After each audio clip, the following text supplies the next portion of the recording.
sa robe de romance. Elle fait face au roi de lumière et elle danse.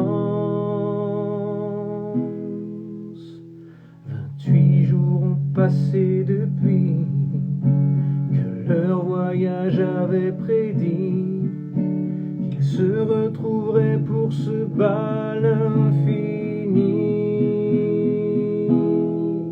Dans nos villes, elle s'élance, dans nos campagnes, une transe, et dans nos cœurs, c'est l'univers qu'elle nous offre. Elle est là, elle est là, elle est là, elle est là, elle est là, elle est là, elle est là, elle est là, elle est là, la luna. Elle est là, elle est là, elle est là, elle est là, elle est là, elle est là, elle est là, elle est là, elle est là, la luna.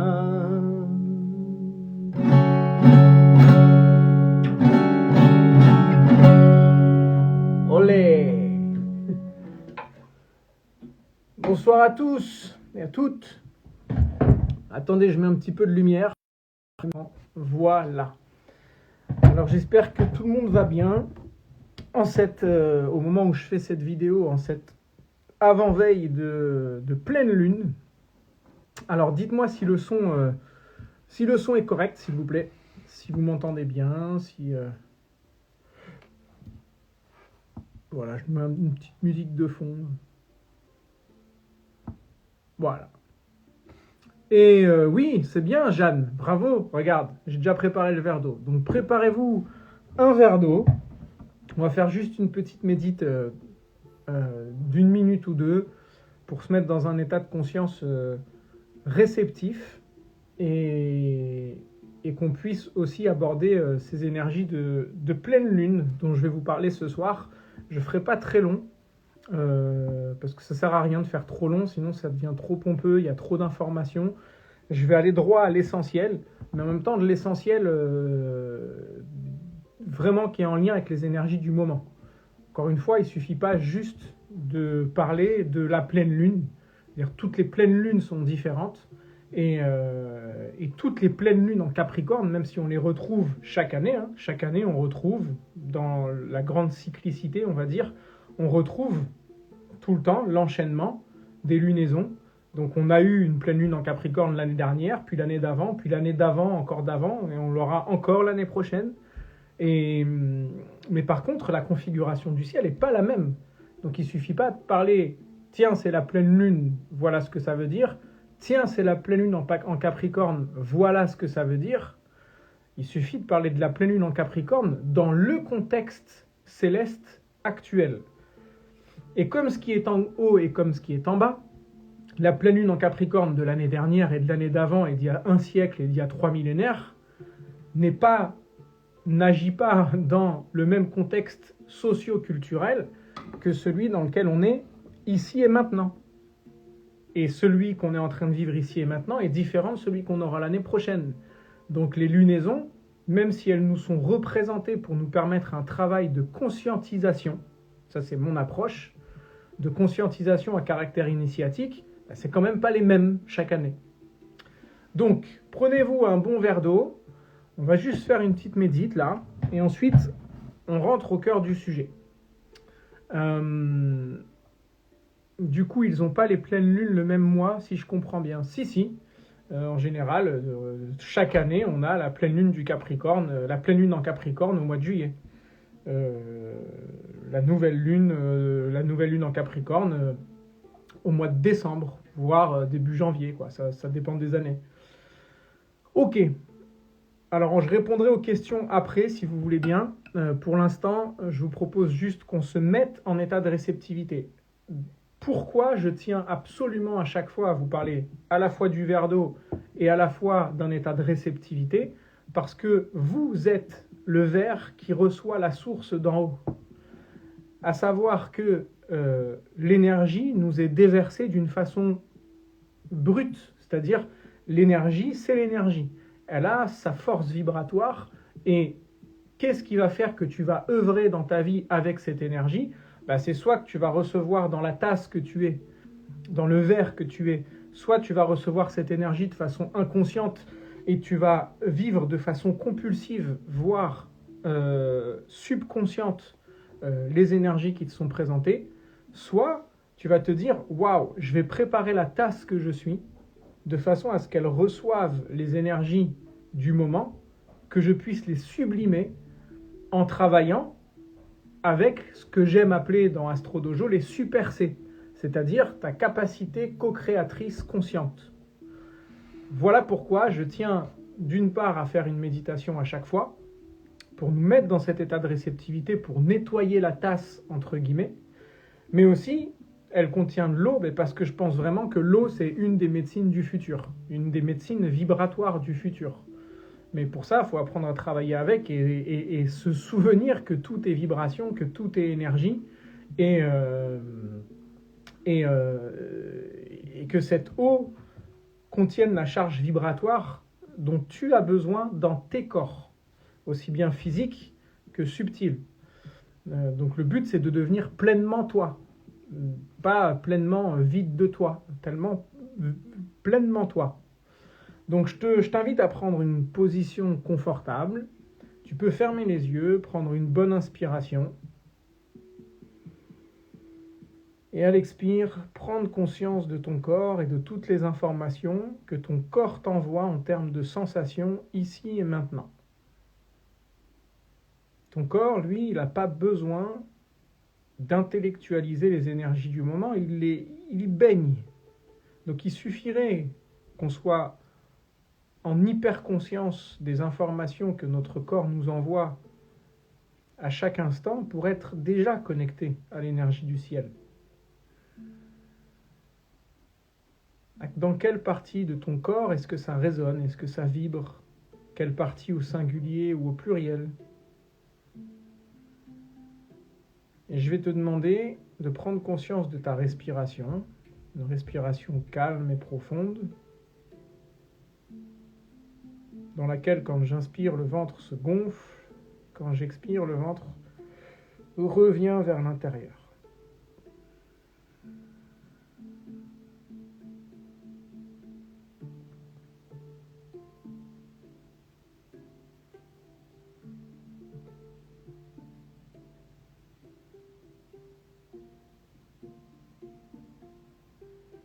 Et je vais te demander de prendre conscience de ton corps émotionnel, c'est-à-dire de ton état émotionnel ici et maintenant.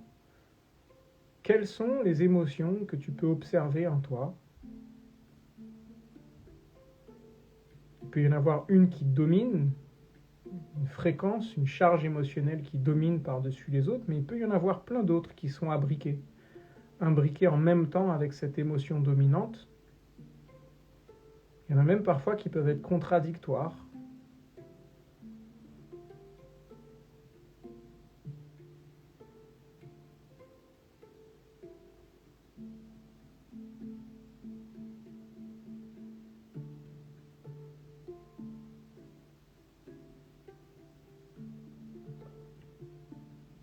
Et je vais te demander de choisir une de ces émotions que tu ressens et de la localiser dans ton corps. Dans quelle partie de ton corps est-ce que tu la ressens?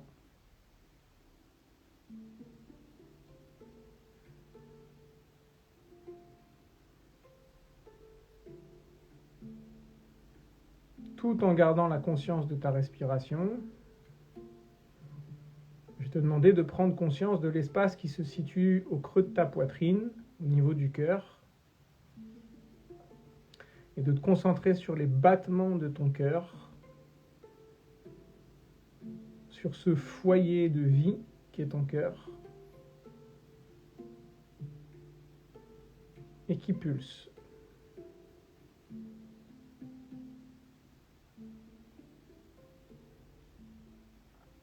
Dans cet endroit, une magnifique couleur verte apparaît qui envoie des rayons dans toutes les directions.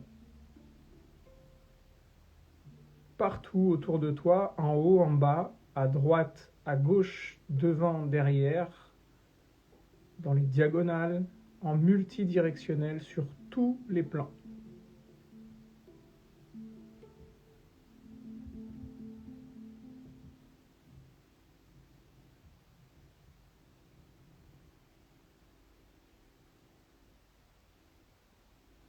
Et si tu avais à choisir une montagne sacrée dans ta vie, la montagne de tes rêves,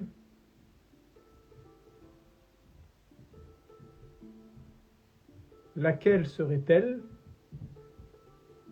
Et une fois conscientisé, je vais te demander de te placer au pied de cette montagne.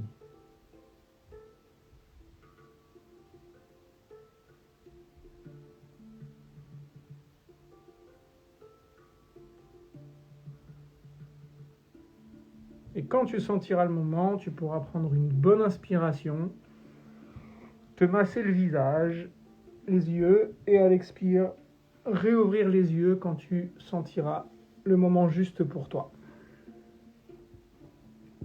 Le verre d'eau qui est devant toi, tu peux le boire par petites gorgées ou d'un coup si tu le veux.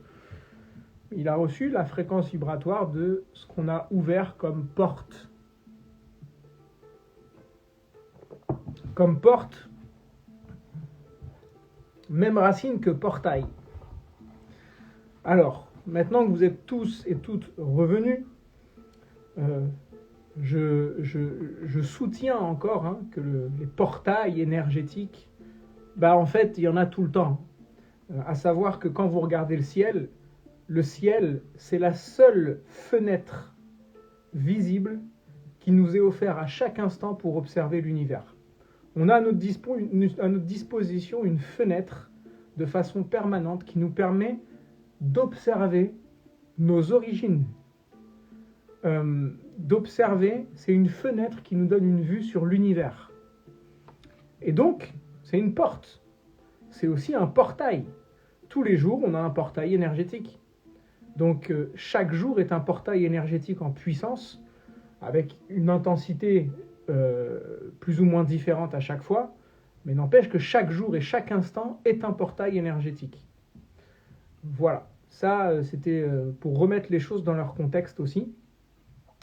Alors, la pleine lune, je répète que c'est aussi un moment où la lune est en opposition directe avec le soleil. N'entendez pas dans opposition quelque chose de péjoratif, c'est juste que la lune est en face du soleil. C'est pour ça qu'elle reçoit sa lumière et qu'elle irradie. Pour cette pleine lune, on a une opposition d'énergie, c'est-à-dire une complémentarité potentielle entre le monde du Capricorne et le monde du Cancer. Le soleil est dans le signe du Cancer, la lune est dans le signe du Capricorne. On a déjà une première opposition avec ça. Je vais rentrer dans le détail après, mais cette opposition, le monde du Cancer, c'est le monde de l'émotionnel, c'est le monde de l'intuitif, c'est le monde de l'inconscient. Le monde du Capricorne, c'est le monde de la rigueur, de la discipline, de l'engagement, de la responsabilisation et de l'individuation et de la réalisation. On a deux énergies, une qui veut rester dans l'utérus de la maman, ça c'est le Cancer, qui veut rester lové au cœur du ventre de la mère, et donc il va vouloir rester en sécurité dans sa famille, dans son terrain connu, dans sa matrice, dans sa sécurité, et le Capricorne qui va devoir prendre des risques, voire même faire des sacrifices parfois, pour atteindre le sommet de sa montagne sacrée. Donc vous voyez qu'on est dans deux énergies qui sont diamétralement opposées, mais qui pourtant appellent pour cette pleine lune à s'équilibrer. Et pour s'équilibrer, il n'y a pas de secret là-dedans, c'est que quand vous prenez, qu'est-ce que je viens pouvoir vous prendre? Voilà, deux objets comme ça. Là, j'ai une pierre, là, j'ai le Cancer, là, j'ai le Capricorne. Si je les mets ici, si je commence à me dire, attends, mais est-ce que je suis là ou est-ce que je suis là, moi? Est-ce que je suis là ou est-ce que je suis là? Tant que je me dis, je suis là, il y a ça qui va rentrer à l'extrême et qui va engendrer l'opposé. Ça, c'est vraiment l'enseignement hermétique du symbole Tai Chi, le symbole Yin-Yang. Le symbole yin-yang, vous regardez, quand la couleur noire est engendrée, elle contient en elle-même le germe du blanc, donc du yang. Et quand elle arrive à son apogée, c'est-à-dire qu'elle arrive vraiment au maximum de ce qu'elle peut arriver, pouf, il y a le yang qui est engendré. Et lui, pareil, une fois qu'il arrive à l'extrême, pouf, il engendre le yin. Le noir engendre le blanc engendre le noir, etc., etc. Donc, si je suis dans un extrême, je vais provoquer l'extrême inverse. Je suis dans l'excès d'activité, je vais me blesser et d'un coup, je vais être cloué au lit. Voilà. L'extrême de l'un a engendré l'autre opposé. Si je fais rien, si je fais rien de mes journées, au bout d'un moment, je vais imploser ou exploser et pouf, je vais rentrer dans un excès après de problématiques à gérer parce que je ne me serais pas occupé des dossiers, des factures, des contrats et j'en passe, etc. Et les problématiques s'accumulent. Donc, je bascule d'un extrême à l'autre si je ne suis pas équilibré. Donc, plutôt que de me demander si je suis ici ou si je suis ici, mais regarde en fait, toi tu es là, tu es au juste milieu. Donc si tu es au juste milieu, ça veut dire que tu es capable d'observer que tu as les deux énergies à ta disposition. Cancer, Capricorne. Cancer, il va rentrer dans les peurs. On a eu le moment des peurs émotionnelles les 2 dernières semaines. C'était le moment de la nouvelle lune en Cancer. On avait eu un gros travail à faire aussi que j'ai proposé avec la lune noire pour couper avec la matrice illusoire qui nous maintient dans une sécurité illusoire. Et je pense vraiment que là, il y a un gros travail de conscience à faire parce que depuis que les mesures sociales sont relâchées, on n'est pas à l'abri d'un réendormissement. Comme si, ah bah c'est bon, les choses reprennent. C'est-à-dire que les 2 ans qu'on vient de passer, ça a amené un éveil, entre guillemets, de conscience sur qu'est-ce qu'on veut dans notre vie, qu'est-ce qu'on voudrait changer, etc. Et là, maintenant que les choses sont a priori apaisées, et je ne vais pas rentrer plus loin, mais il y aurait beaucoup à dire là-dessus, le signe, d'ailleurs, allez-y, je vais poser des questions, comme ça va donner un caractère pédagogique au live. Quel est le signe du sommeil en astrologie?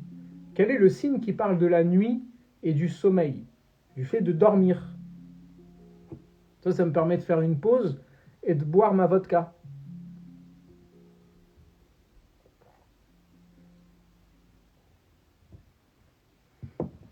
Alors pour ceux qui regarderont en replay, du coup je pense que vous n'aurez pas accès aux commentaires, surtout si c'est sur YouTube. Donc là je suis en train d'attendre, de voir si quelqu'un réussit à trouver le signe qui parle du sommeil. Non, le signe. Audrey, tu me dis Lilith, mais Lilith c'est un point, c'est pas une planète, mais c'est un point particulier, c'est pas un signe. Non, c'est pas le scorpion, c'est pas les poissons. Les poissons, c'est le monde du rêve. Moi, je parle de l'endormissement, le moment de la nuit. Là où on va rêver.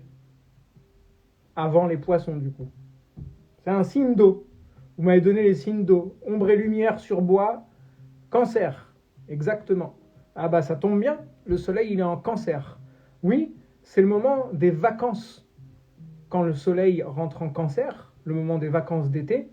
Et en général, les vacances d'été, on s'allonge sur la serviette, on se fait bronzette, mais si on relâche les choses, on peut se rendormir. Mais là, plus que jamais, en fait. C'est-à-dire que c'est comme si on se disait, on est prêt à oublier ce qui s'est passé pendant 2 ans et dire, allez, c'est bon, on reprend comme avant. Et si on reprend comme avant, par loi de cause à effet, ça veut dire qu'on n'a rien compris, en fait.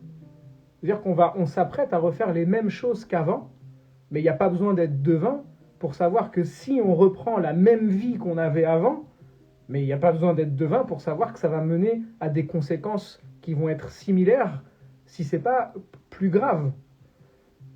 Alors que là, le monde du Cancer, il va dire attention à l'endormissement. Et pour ne pas se laisser réendormir, ça va demander à couper avec l'illusion. L'illusion de ce qu'on veut pas lâcher totalement dans la matrice sociale, etc. L'invitation par rapport à ce travail-là, c'est d'oser prendre le risque de quitter ce qui nous sécurise trop. Pour ça, il va falloir prendre de la distance. Le monde de l'émotionnel, c'est le Cancer. Et pour moi, ça j'en ai parlé dans le podcast de la semaine, la guidance initiatique de la semaine sur l'espace membre, que je suis persuadé que des émotions, ça se gère pas. On gère pas des émotions. Il n'y a pas une gestion émotionnelle. C'est une émotion, c'est de l'énergie qui est faite pour être mise à l'extérieur. Donc qu'on le veuille ou non, de toute façon, elle va avoir à se mettre en mouvement. Donc si on ne veut pas la libérer, elle va se mettre en mouvement à l'intérieur de nous et elle va faire des ravages. Donc pour éviter ça, il faut la mettre à l'extérieur. Soit à travers un art, soit à travers quelque chose de créatif, soit parce qu'on va exploser, on va la laisser s'exprimer, soit par le théâtre, soit par un tiers. C'est pour ça que le théâtre, c'est magnifique le théâtre. Ça fait partie des arts initiatiques et c'est pas pour rien qu'à la base, dans plein de cultures, tout le monde pratiquait le théâtre. Il n'y avait pas besoin d'être comédien. C'est nous, dans notre culture, qui avons mis des métiers qui vont dire « Ah bah moi, je suis boulanger » ou « Moi, je suis comédien » ou « Moi, je suis ceci, je suis cela ». Comme si tu n'as pas passé les diplômes pour le faire, tu ne peux pas le faire. Il y en a qui se sont professionnalisés, c'est-à-dire qui sont devenus des spécialistes de ça, mais rien t'empêche d'aller visiter ton comédien intérieur, d'aller visiter ton peintre intérieur, ton musicien intérieur, d'aller voir ton businessman intérieur, ton mathématicien intérieur, ton scientifique intérieur, tous les personnages de la scène humaine. Faire un détour par le tiers, c'est utiliser le théâtre par exemple pour dire « Ah tiens, là j'ai une émotion qui est ici, je vais aller jouer un texte qui n'a rien à voir avec ma vie, mais par contre ce texte il est sur la même fréquence vibratoire émotionnelle que l'émotion que j'ai besoin de libérer. Et au moment où je la libère, pouf, ça y est, l'émotion, c'est pour ça que ça fait des merveilles le théâtre. Parce que dans la vie quotidienne, après, il n'y a plus besoin de vivre des expériences qui vont nous faire libérer cette charge émotionnelle puisqu'on s'en est occupé dans notre pratique artistique.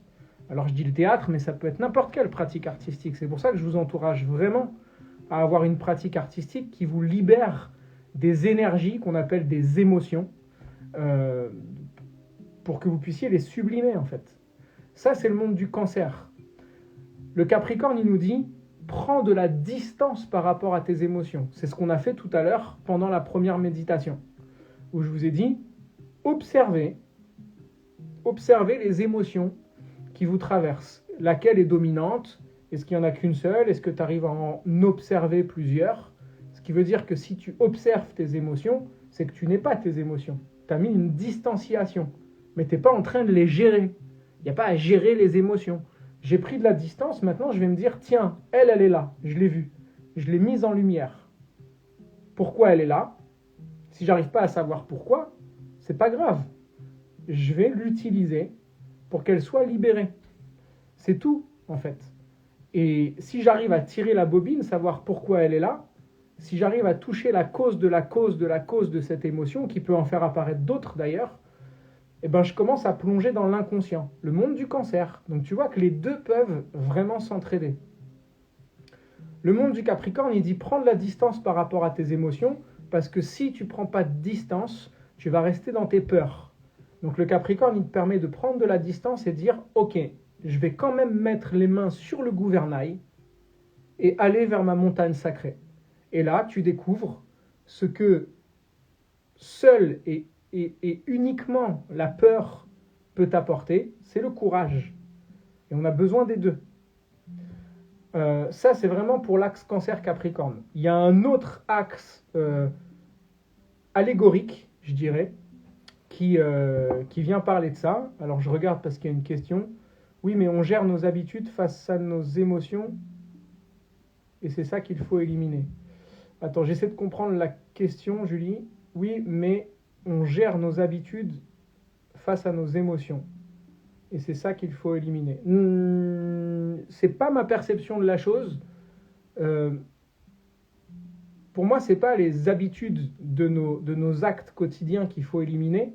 C'est l'attitude intérieure qu'on a face à notre quotidien. En fait, nos émotions, elles sont pas là parce qu'on vit des choses extérieures. Elles sont là parce qu'on a une attitude intérieure face à ce qu'on vit à l'extérieur. Et la nuance, elle est subtile, mais elle est décisive dans notre capacité à récupérer notre pouvoir et notre responsabilité. Tiens, d'ailleurs, cette question fait révéler un autre axe dans ce monde cancer-capricorne. C'est que le monde du cancer, c'est le monde de l'enfant. il veut toujours être avec la maman. Il est loin d'être responsable, le monde du Cancer. Le monde du Cancer, c'est le petit enfant, et il s'en remet à sa mère, aux parents et à la maman. Le monde du Capricorne, il prend sa responsabilité, il est dirigé par Saturne. Saturne, le cadre, l'autorité, la discipline, la rigueur.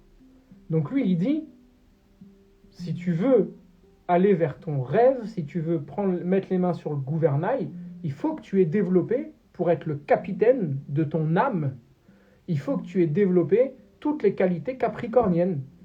Patience, sagesse, rigueur, discipline, distanciation émotionnelle, etc.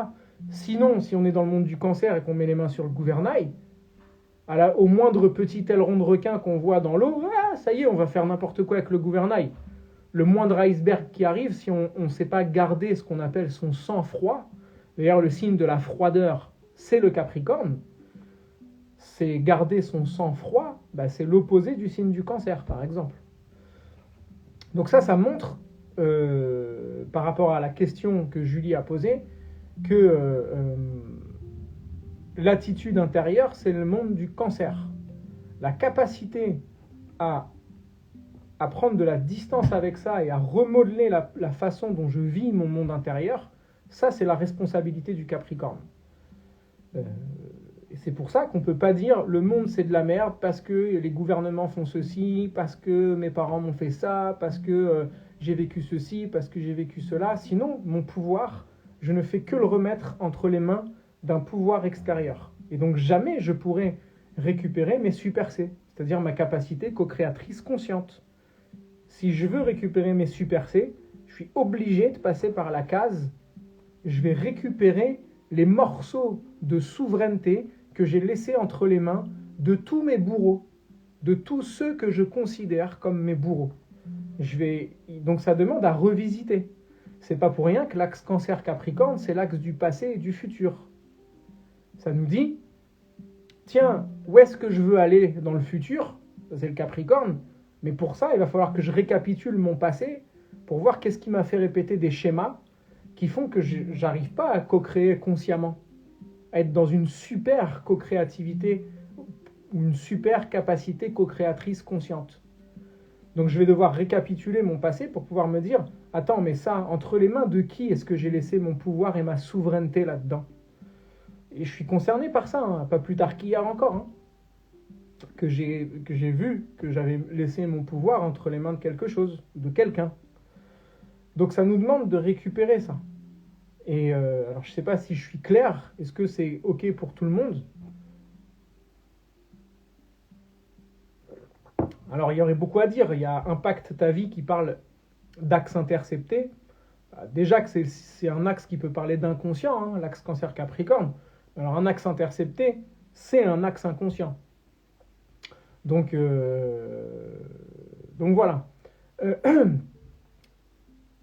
Je fais une petite pause pour voir s'il y a des questions et on va passer sur l'allégorie dont je voulais vous parler. Vous allez voir à quel point les anciens sont de vrais génies dans leur capacité à avoir transmis des allégories, des métaphores, des mythes qui nous donnent des enseignements à multiniveaux. Moi, je suis fasciné par ça, quoi.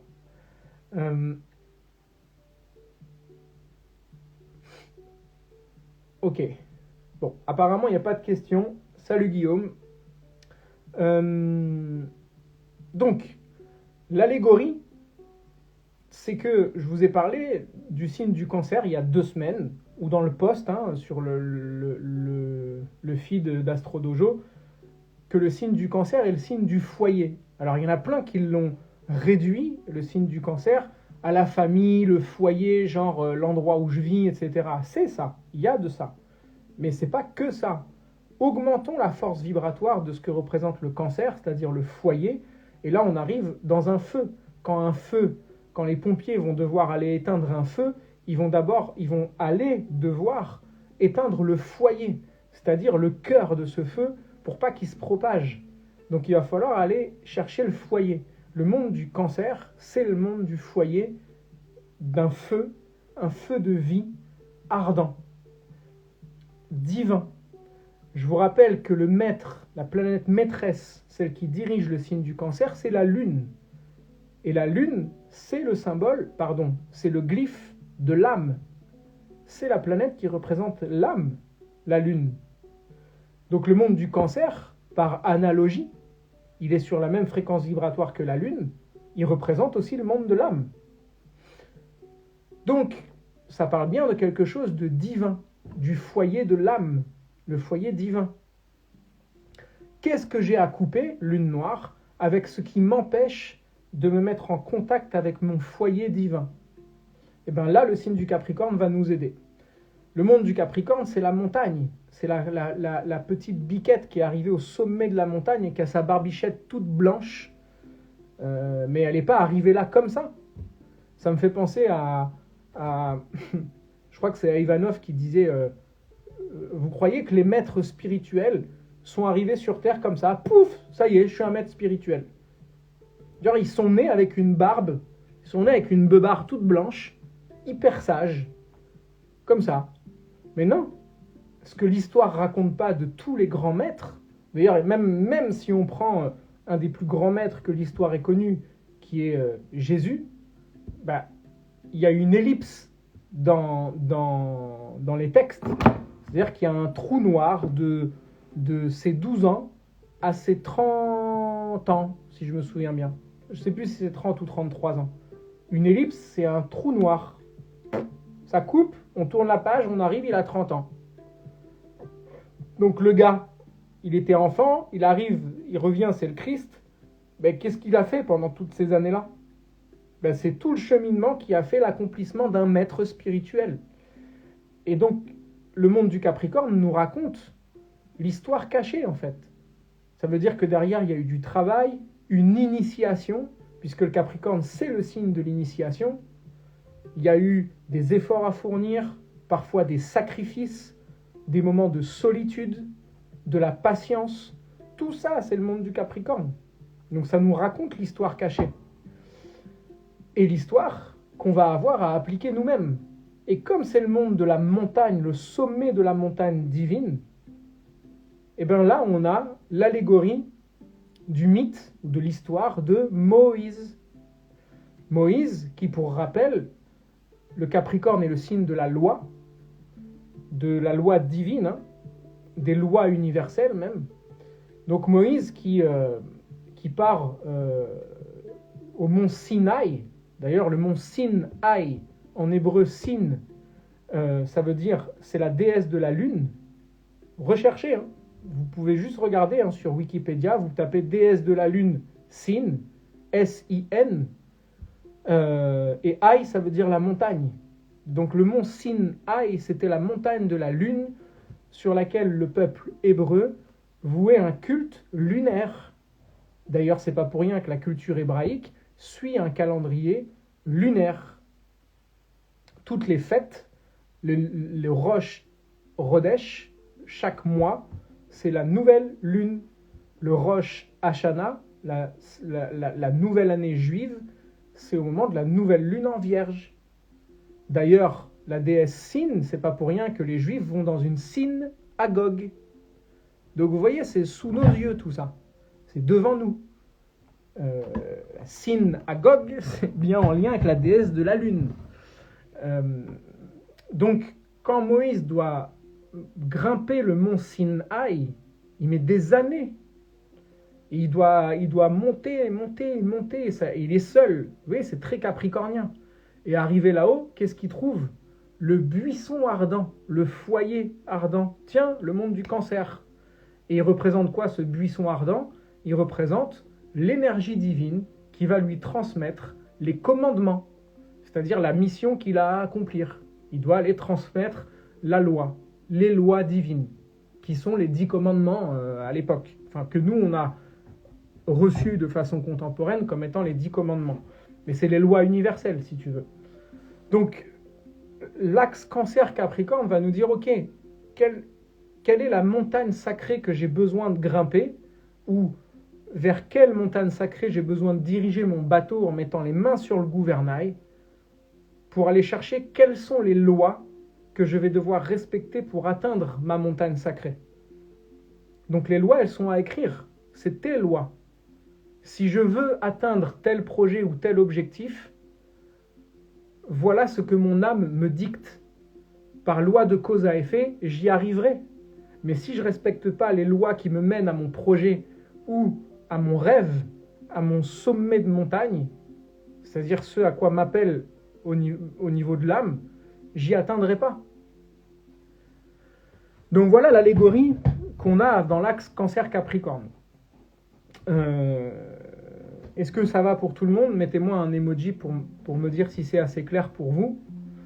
Au moment où on a cet axe qui se met en place, on a Mars qui vient de passer en énergie taureau, qui vient rejoindre Uranus, qui lui-même est conjoint, c'est-à-dire qui mélange son énergie au nœud nord, la tête du dragon.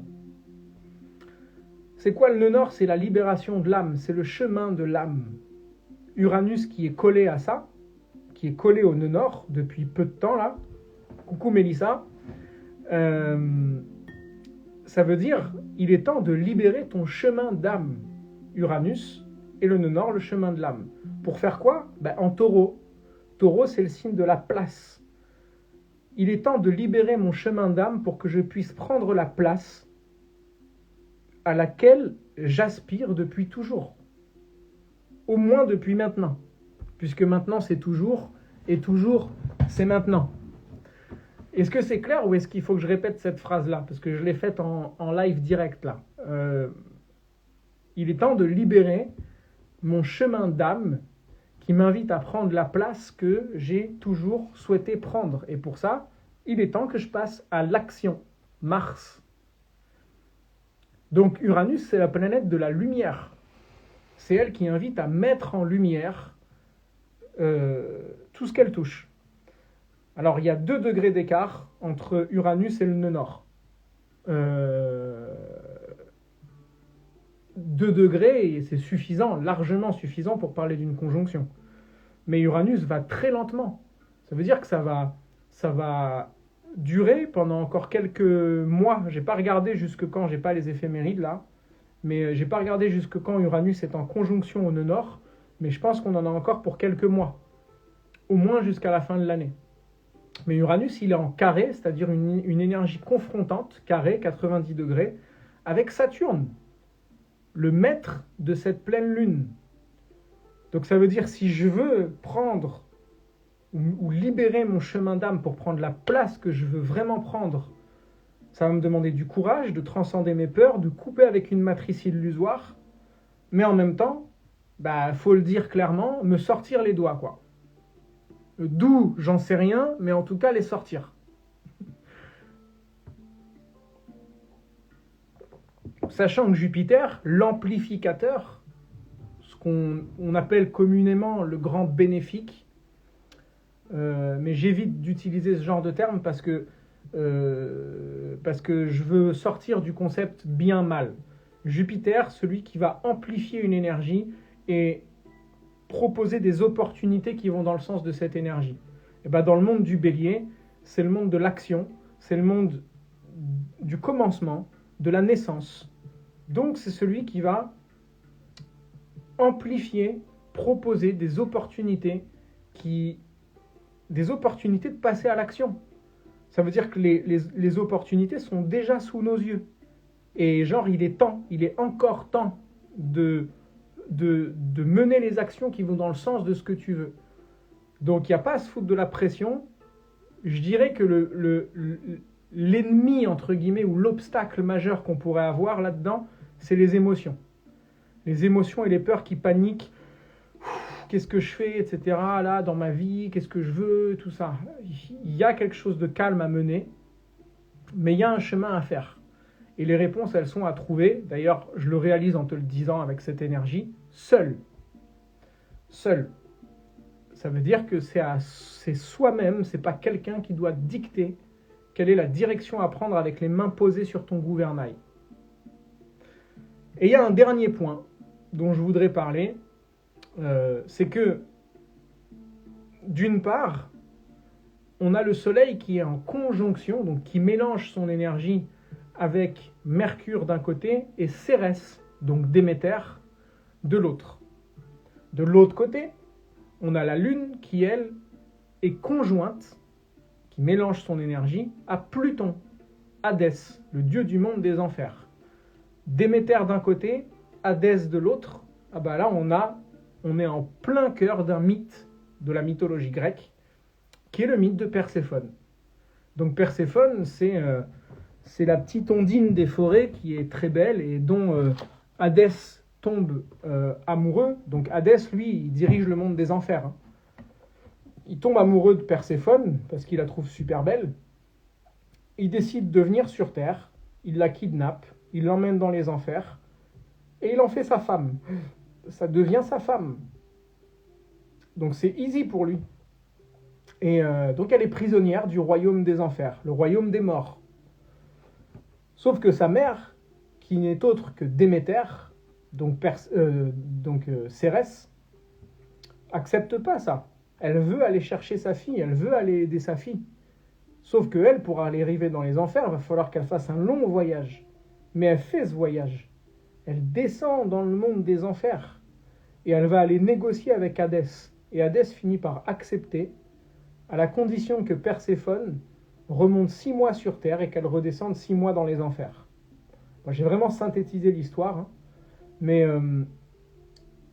ça parle de plein de choses. Ça parle des 6 mois de lumière qu'on a sur Terre et 6 mois d'obscurité.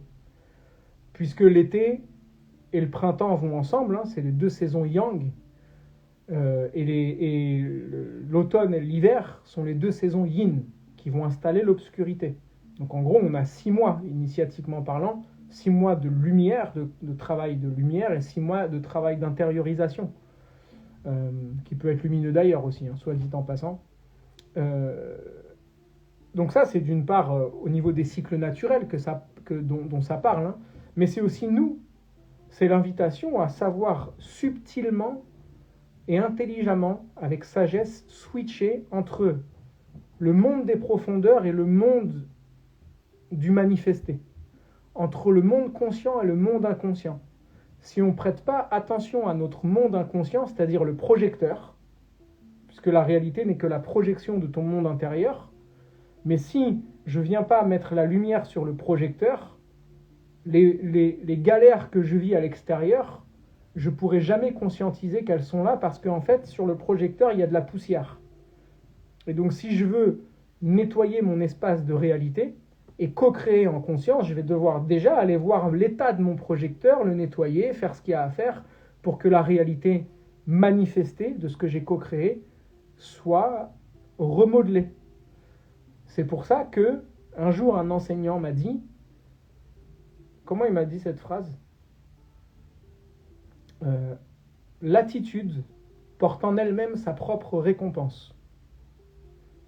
Alors je la répète, l'attitude porte en elle-même sa propre récompense. L'attitude intérieure. C'est parce que je choisis d'être en joie dans ma vie que cette attitude m'apporte, dès l'instant où je le suis, sa propre récompense. Pourquoi ? Parce qu'à partir du moment où je choisis d'être en joie, je vais voir dans ma réalité extérieure et capter avec mon projecteur, je vais amplifier la réalité de façon à voir tout ce qu'il y a comme bonne raison de me mettre en joie. Mais parfois, c'est un combat, parce qu'on a des schémas, et des schémas, c'est super fort. Quand on a installé depuis des années, voire des vies, des schémas répétitifs, c'est super chaud de se dire ok, là je vais changer le truc. Ça demande un effort de conscience, mais c'est là où on en est. Donc Pluton, qui est conjoint à cette lune, nous dit il est temps de transformer Pluton, Hadès, le monde de la mort, de mettre à mort ou de transformer ou de lâcher littéralement d'anciens schémas, tiens, les petites poussières du projecteur, qui m'empêchent de propulser dans ma réalité mon désir d'âme, c'est-à-dire le chemin de l'âme, ce que je suis venu vraiment réaliser. Voilà, j'ai pas envie de faire plus long, je pourrais avoir encore plein de choses à dire, mais je veux pas faire plus long, parce que ça fait déjà beaucoup d'informations, mais grosso modo, là, pour cette semaine, il y a du gros taf. Pour ça que l'intitulé de ce live, je l'ai appelé Garder le cap, Recorn. Garder le cap, parce que on pourrait avoir envie de se reposer là, alors qu'il reste quelques petits efforts à fournir là, pour placer les pièces du puzzle au bon endroit, de façon à ce qu'ensuite ça s'imbrique correctement. Donc là, garde le cap. Ça va se relâcher en fin de semaine. Il y a tous les détails dans le podcast de guidance dans l'espace membre. Mais ça se relâche en fin de semaine. Où là, on va pouvoir dire, ok, c'est bon. Moi, je le vois clairement. Hein. L'endroit où on me dit non, c'est pas le moment de relâcher là. Il faut que tu gardes le cap. Garde le cap de tous les efforts que tu as fait pendant l'année, parce que tu es à un doigt d'aboutir au truc. Ensuite, ça va se relâcher, mais la réponse ne va pas venir de façon intellectuelle, elle va venir intérieurement, par l'attitude intérieure qui porte en elle-même sa propre récompense.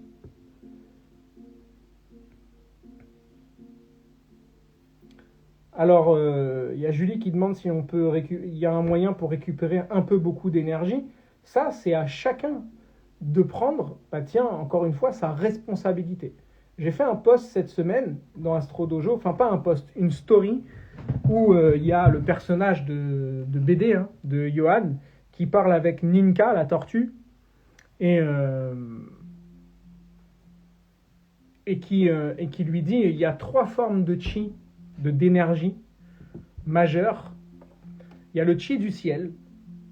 Connaître le chi du ciel, c'est les énergies du ciel, c'est ce qu'on est en train de faire là, l'astrologie. Il y a le chi de la terre, dont s'occupe par exemple le feng shui en médecine chinoise, donc l'art de disposer harmonieusement les coins particuliers ou les endroits particuliers d'un appartement ou d'une maison de façon à ce qu'il soit orienté, que l'énergie circule pour que ce soit adapté totalement à ta structure vibratoire. Mais en Occident, on pourrait appeler ça la géobiologie aussi. Hein. Il y a des géobiologues qui font très bien ça. Et ensuite, il y a le chi du corps. C'est le 3e.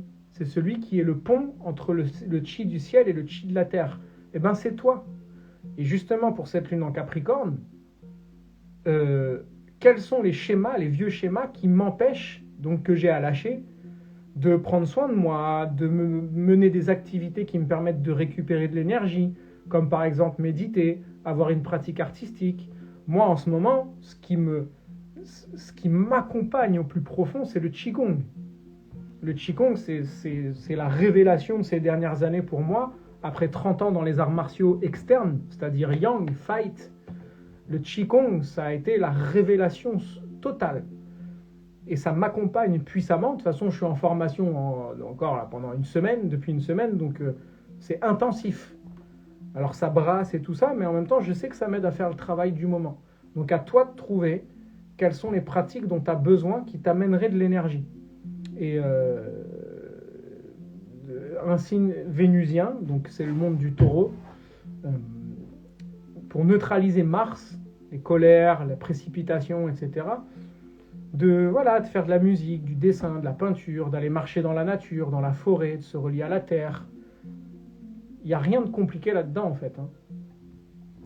Voilà. Est-ce que vous avez des questions avant que je clôture notre live ?